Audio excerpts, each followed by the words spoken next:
जय धन्वंतरी। गर्भावस्था के पूर्व में जो अपत्यार्थी है, जो संतान इच्छुक दंपति है, उसको कैसा आहार करना चाहिए, क्योंकि देहो ही आहार संभवः। आयुर्वेद में बताया गया है कि न रागात नाप्य विज्ञानात आहारम अनुपयोजयेत। राग से या अविज्ञान से आहार की योजना नहीं करनी चाहिए, अपितु हित को देखकर फिर आहार का उपयोग करना चाहिए, क्योंकि देह आहार से ही देह का संभव है, देह की स्थिति संभव है। तो हमारे देह की स्थिति तो आहार से संभव है, लेकिन आने वाले जो संतति है आने वाली, उसका भी निर्माण आहार से होगा, आहार के रस से होगा, इसीलिए खास करके अन्न से होगा। इसलिए उपनिषदों में भी अन्नाद वै प्रजा प्रजायन्ते, अन्नाद जातानि जीवन्ति, अन्नम वै प्राणिनाम प्राणः।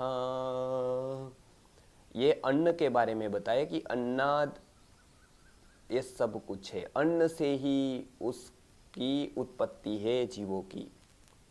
भगवद गीता में भी भगवान श्री कृष्ण ने अन्नाद भवन्ति भूतानि पर्जन्याद अन्न संभवः, यज्ञाद भवति पर्जन्यो यज्ञ कर्म समुद्भवः। सा कह के अन्नाद भवन्ति भूतानि, अन्न से ही संभव है भूतों की उत्पत्ति। तो अभी जो गर्भाधान में उत्पत्ति होने वाली है, उसमें अन्न के बारे में, आहार के बारे में विशेष रूप से जानना चाहिए। क्या अन्न लेना, कौन सा अन्न नहीं लेना, और ज्यादातर आज इसके बारे में चर्चा नहीं होती है। तो गर्भावस्था के पूर्व पथ्यापथ्य दंपति के एक साथ देते हैं।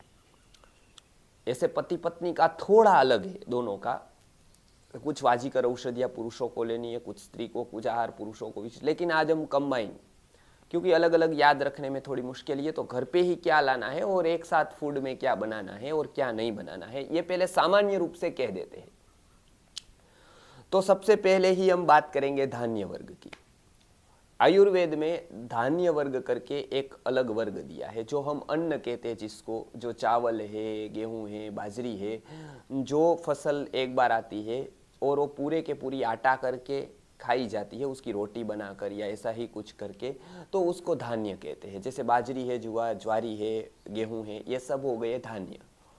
मूंग वगैरह शमी धान्य में आता है, क्योंकि उसके दो टुकड़े कर दलहन जिसको कहते हैं, दलहन बनाकर या दलहन के वर्ग में उसको हम लेते हैं, उसको छोंक लगाकर उसकी सब्जी बनाकर लेते हैं, उसकी रोटी नहीं बनाते हैं प्रायः। तो ये दलहन वर्ग जो शमी धान्य आयुर्वेद की शास्त्रीय परिभाषा में कहते हैं, वो अलग आएगा। तो पहले तो हम ये देख ले कि धान्य में कौन से लेने हैं। तो सबसे पहले धान्य चावल है, गर्भावस्था की दृष्टि से मैं कह रहा हूं, संतति की दृष्टि से। और दूसरे नंबर पर जौ है, ये दोनों का सेवन करना है, चावल और जौ। तो पहले ही जब ही ऐसे ये संकल्प करे संतति का, तो जौ और चावल शुरू करे। अच्छा, कौन से धान्य छोड़ने हैं, तो उसमें बताया है यावानलो अवृष्यौ, यावानलो अवृष्यौ, यावानलो अवृष्य होते हैं। ये भाव प्रकाश संहिता में धान्य वर्ग में बताया गया है। क्या अर्थ है उसका? ज्वारी और बाजरी। ऐसे ज्वारी और बाजरी उपयोगी होती है, लेकिन ज्वारी और बाजरी यावानल वो अवृष्य है, अर्थात वृष्य होता है वो वीर्य को, शुक्र को, रज को शक्तिदाता बढ़ाने वाला होता है। ये ऐसे नहीं है, अवृष्य है या उसको कम करने वाले है। तो प्रजा के लिए जो तत्व चाहिए उसकी हम बात करेंगे। ऐसा नहीं है कि हमेशा बाजरी नहीं खानी है, ज्वारी, उसके बहुत गुण हैं, लेकिन जब हम बात करेंगे गर्भावस्था के पूर्व में, तो ये छोड़ देने हैं दो धान्य, यावा नलो अवृष्यो भाव प्रकाश धान्य वर्ग। अब आगे देखते हैं कि शमी धान्य वर्ग में और धान्य कौन से खाने हैं। तो ऐसे तो धान्य पुरातन खाने, पुराने धान्य खाने हैं, 1 वर्ष मिनिमम पुराने हो, ऐसे धान्य खाने का बताए। अनेक जगह पर वर्णन आता है। नवान्न पानम गुड़वई कृतंच कफकृच्च सर्वम प्रमेय, क्योंकि नए होते हैं वो कफकर होते हैं, लेकिन यहाँ पर वृष्टि के लिए, वृष्य के लिए, वृषता के लिए ये जरूरी होता है नया अन्न। तो नया अन्न यहाँ पर खाना है, ये बात आप याद रखें कि नया अन्न खाना है। ऐसे पुरातन अन्न का वर्णन किया है, लेकिन यहाँ पर जब गर्भावस्था से पूर्व में तैयारी कर रहे तब नया गेहूं खा सकते हैं, जो देशी गेहूं आता है, नए जौ खा सकते हैं, नए चावल खा सकते हैं। एक अपवाद है, गर्भावस्था पूर्व में नए अन्न खाना है, बाकी की अवस्थाओं में पूर्वान्न, मतलब जो जीर्ण अन्न, 1 साल पुराना अन्न खाना है या 2 साल पुराना, जैसे ही वो अलग अलग जगह पर बताया गया है। अब आगे एक धान्य वर्ग, शमी धान्य वर्ग में मूंग खाना है और उड़द खाना है, क्योंकि उड़द वृष्य होते हैं, शक्ति को बढ़ाते हैं और शक्ति की अभी जरूरत होगी, तो उड़द और मूंग का सेवन करना है। कुलत्थी नहीं खानी है, कुलत्थी को नहीं, क्योंकि वो कुछ बाधा करती है, तो ये बताया है कि ये नहीं खानी है कुलत्थी। अब आगे जाकर और क्या क्या खाना है क्या नहीं खाना है उसकी बात हम देखते हैं। तो खास करके क्षार को छोड़ देना है, जैसे पापड़ हो गए, अचार हो गया, ऐसे जिसमें नमक का प्रमाण आता हो, क्षार का प्रमाण ज्यादा हो। क्यों? क्योंकि चरक सूत्र में बताया गया है, सूत्र स्थान के यज पुरुष अध्याय में, क्षार पुंस्त्वोपघाती नाम, पुरुषातन का जो हनन करता है उसमें क्षार प्रमुख औषधि है, और क्षार प्रमुख है, अर्थात पुरुषातन को नष्ट करता है, अर्थात वीर्य को नाश करता है। तो संतति के लिए जो सबसे ज्यादा जरूरी वीर्य और रज की होती है, और वो दोनों को नाश करता है क्षार। यहाँ दोनों के लिए मना बताई गई, स्त्रियों के लिए, पुरुषों के लिए, हम दोनों की बात कर रहे हैं, कॉमन फूड की बात कर रहे हैं, सामान्य आहार की बात अभी हम कर रहे हैं। तो ये क्षार पुंस्त्वोपघाती नाम, क्षार अर्थात पापड़, आचार, ये सब नहीं खाना है गर्भावस्था से पूर्व में जब प्लानिंग कर रहे हैं। कभी कभी इसका ही अधिक सेवन करने से इनफर्टिलिटी का प्रॉब्लम होता है, वो समझ में नहीं आता है, पता नहीं चलता है, लेकिन ये भी कारण होता है। तो ये बताया गया कि ये क्षार का सेवन नहीं करना है। फिर सब्जियां जो होती है विभिन्न प्रकार की, ऐसे उपयोगी होती है, लेकिन सब्जी का सेवन पूर्व में कम से कम करे। क्यों? क्योंकि शाकम विनाशयति अथ अपि शुक्रम, ये भाव प्रकाश ग्रंथ में बताया शाक वर्ग में, कि सभी शाक का एक कॉमन गुण जान लो कि शाकम विनाशयति, शाक विनाश करता है, किसका? अथ अपि शुक्रम, शुक्र का नाश करने वाली जो विभिन्न सब्जियां होती है। तो सब्जी का कॉमन गुण बताया। अब अपवाद रूप क्या क्या सब्जी है उसका सेवन करना है वो हम बताएंगे, लेकिन उतनी ही सेवन करे और सब्जी बंद कर दे। और वो भी बाहर के शाक तो खाने ही नहीं, क्योंकि वो ज़्यादा तीखे, ज़्यादा मसाले वाले, ज़्यादा स्पाइसी होते हैं, तो ऐसे सब्जी तो छोड़नी होती है।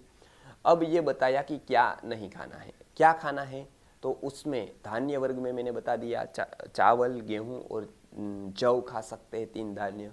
शमी धान्य में 2 हो गए, मूंग और उड़द का सेवन ज़्यादा करें।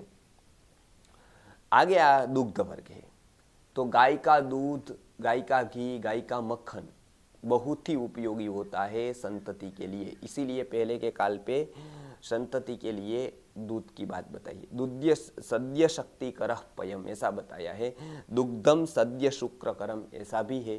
गर्भस्रावे च सततम हितम, गर्भ का रक्षण, गर्भ का धारण करने वाला होता है। इसीलिए गाय के दूध का, गाय के मक्खन का, गाय के घी का सेवन करना, उसमें भी वो सवत्सा हो, वत्स जीवित हो, मतलब अभी ही बछड़ा हुआ हो, तो उसमें ज़्यादा शक्तिदायक तत्व होते हैं। इसलिए ऐसी गाय के दूध का, घी का, मक्खन का सेवन करने को बताया गया है। मधुर रस ज़्यादा लेना है। मधुर रस वृष्य होता है, तो मिठाई वगैरह ले सकते हैं, दही ले सकते हैं खास करके। ऐसे आयुर्वेद में दही के विषय में बहुत ही विचार किया गया है, खास करके जिनको ये, क्योंकि बल शुक्रकृत दही को बताया है, दधी को, तो ये सेवन कर सकते हैं।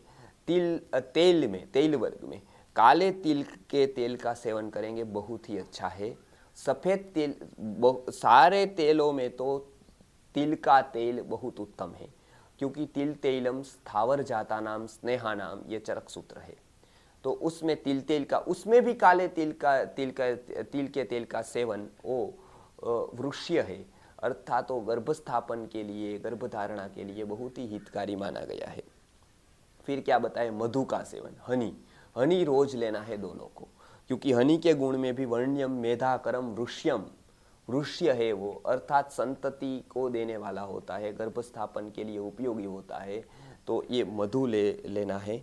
फिर इक्षु अर्थात गन्ने के रस का सेवन करना है, वो भी बहुत ही उपयोगी होता है। जो गर्मी के कारण, उष्णता के कारण जो शुक्र कीट मर जाते हैं, तो उसको गर्मी को शमन करके वो शुक्र को बढ़ाने का काम करता है इक्षु का रस अर्थात गन्ने का रस। तो दोनों को गन्ने के रस का सेवन करना है, पति और पत्नी को।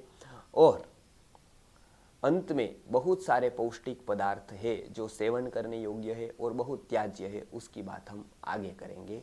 नमस्कार, जय धन्यवाद।